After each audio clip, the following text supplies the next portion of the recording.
พอจะไปต่อกันที่พิธีเปิดงานมหกรรมกีฬาคนพิการแห่งชาติครั้งที่ 4 อย่างเป็นทางการ จัดขึ้นในวันที่ 14 ธันวาคมนี้ที่สโมสรมหาวิทยาลัยแห่งชาติให้เกียรติเข้าร่วมโดยท่านสอนไซศรีพันดอนนายกรัฐมนตรีท่านอัศพังทองศรีพันดอนเจ้าของนครหลวงเวียงจันทน์ประธานจัดงานมหกรรมกีฬาคนพิการแห่งชาติครั้งที่ 4 มีแขกถูกเชิญภายในและต่างประเทศคณะนำนักกีฬาจาก 17 แขวง 1 นครหลวงเข้าร่วม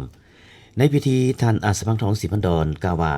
การกักเกี่ยมมหกรรมกีฬาคนพิการแห่งชาติครั้งนี้มีความหมายความสำคัญซึ่งงานดังกล่าวมีการแข่งขันกีฬาหลายประเภทตามระเบียบกำหนดและจัดขึ้นในทุกๆ 3 ปีภายหลังสิ้นสุดการจัดมหกรรมกีฬาแห่งชาติแต่ละครั้งเพื่อเป็นการส่งเสริมสิทธิความเท่าเทียมของคนพิการและคนบ่พิการในการประกอบส่วนเข้าร่วมขบวนการเคลื่อนไหวกีฬากายกรรมเพื่อสุขภาพและมิตรภาพของมนุษย์พวกเขา การจัดมหกรรมกีฬาคนพิการแห่งชาติในครั้งนี้แน่ใส่เฮ็ดให้สุขภาพของทุกคนแข็งแรงได้ความทรงจำที่ดีได้ไมตรีจิตมิตรภาพแบบสหายอ้ายน้องเพื่อนร่วมชาติเดียวกัน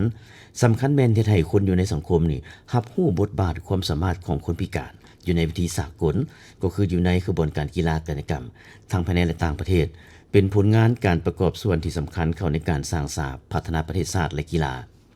มหกรรมกีฬาคนพิการแห่งชาติครั้งที่ 4 นี้มีทั้งหมดอยู่9ประเภทกีฬาด้วยกันคือกีฬายกน้ำหนักกีฬาแล่นลานกีฬาลอยน้ำกีฬาบันบ่วงล่อเรือนกีฬาโกนบานกีฬาบอสเซียกีฬาบันเตพิการตาหาคนกีฬาดอกปีไก่และกีฬาฟันดาบโดยจะมีการแข่งขันทั้งหมด172รายการซึ่งเหรียญคำเหรียญเงินเหรียญทองอย่างละ172เหรียญได้กำหนดเอา8เดินแข่งขันคือเดินโฮมสโมสรใหญ่มหาวิทยาลัยแห่งชาติเดินโฮมบูย่องสนามกีฬาแห่งชาติหลัก16สนามกีฬากลางมหาวิทยาลัยแห่งชาติเดินกีฬาบานบ่วงศูนย์การแพทย์ฟื้นฟูนาทีการเดินบานเตะหญ้าเทียมสถาปัตย์เดินโฮมโอลิมปาเซียมีคณะนักกีฬาจาก17แขวง1นครเข้าร่วมในนั้นมีคณะนำครูฝึกผู้ช่วย395ทานและนักกีฬา313ทานรวมทั้งหมดอยู่708ทานด้วยกัน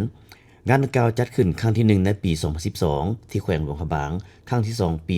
2015 ที่แขวงดมไซครั้งที่ 3 ปี